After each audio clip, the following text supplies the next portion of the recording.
A new school year is here, and so is the anxiety that comes with it. Hey there, smart people.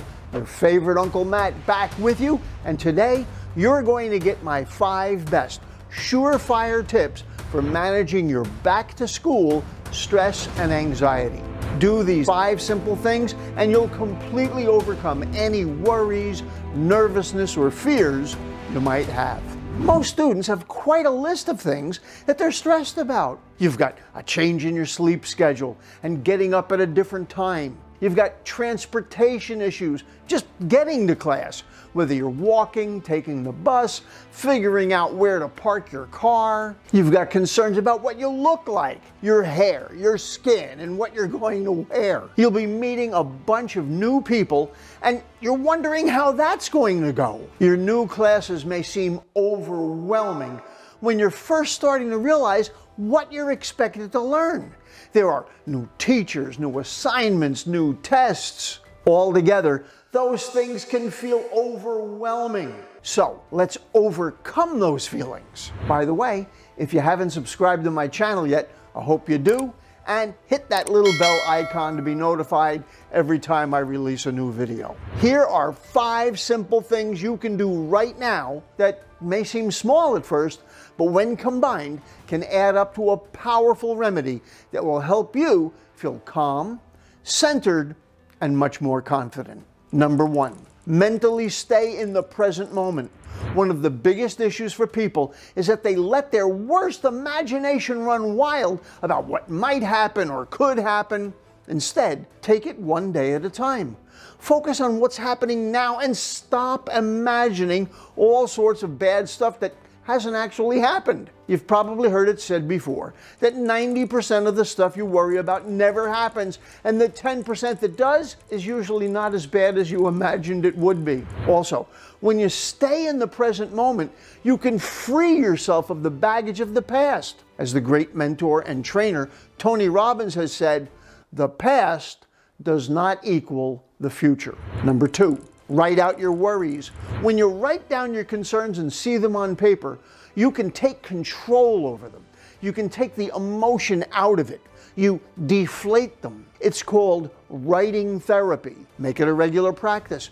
You want to write as though your life depends on it, because it often does. When you write out not only the things that are bothering you and your fears, but also your dreams, goals, and aspirations, then you can gain tremendous personal control over your thoughts and your emotions. Writing things out by hand is almost magical in the power that it gives you. Number 3, realize that very few people are thinking about you. One of the biggest fears people have is worrying about what other people think of you. The truth is that others are worried about what everybody thinks of them. That means that they're not thinking about you. They're just as self-conscious as you are. Even the people you think are the cool ones are usually just putting on an act so that nobody realizes how insecure they really are. Don't believe me? Whenever you have the chance to get to know one of the cool kids up close and personal, you'll see it's true. Everybody has insecurities. Nobody wants to be judged badly by their peers. The good news is that most people are so worried about themselves that they pay a lot less attention to you than you think they do. So stop worrying. Number 4, get organized. When things are disorganized, it makes ordinary situations more stressful. You wind up having more pressure than just the task at hand because you're feeling out of control. Make a calendar to help you control your time. Clean up your workspace so that you're not attempting to do your assignments amidst a big mess. Gather your tools and resources together so you don't have to spend time hunting to find what you need. Number 5, realize that all new challenges look hard at first. Think back to other challenges you have had to overcome in your life. 2 that come to mind that are true about many people: riding a bike and then learning how to drive a car. There was a time when you were little that you'd see the big kids riding their bikes, but you couldn't do it yet. And then one day, someone helped you to learn to ride a two-wheeler. And after that, it became no big deal. Think back to the first time you were finally behind the wheel of a car. It felt a bit terrifying. Remember how nervous you got when you first went out onto the highway with all the cars whizzing by you? Or how incompetent you felt when you had to parallel park? After a while, it became no big deal.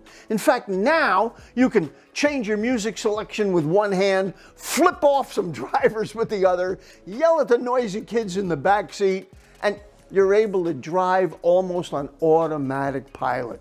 Realize that every new subject you study is going to make you feel the same way. At the beginning, it's going to seem difficult, if not impossible. Pretty soon, you'll manage it. And with a little work and a positive mental attitude, you'll master it. The same way you've done with other things in your life. Put those 5 simple things into effect, and you'll kiss most of your stress and anxiety goodbye. If you like what I'm doing, you can help my channel grow by giving my videos a like, posting a comment to show YouTube that you're engaged in the content, and by sharing my videos on your social media sites. By the way, if you want to get my very best tips on how to skyrocket your score on multiple choice tests, even if you don't know the material any better than the other students in your class, be sure to check out my 2-part series on that topic. And there's another of my videos that YouTube has selected just for you. I hope you check them both out. I'm looking forward to having you join me on my other videos soon.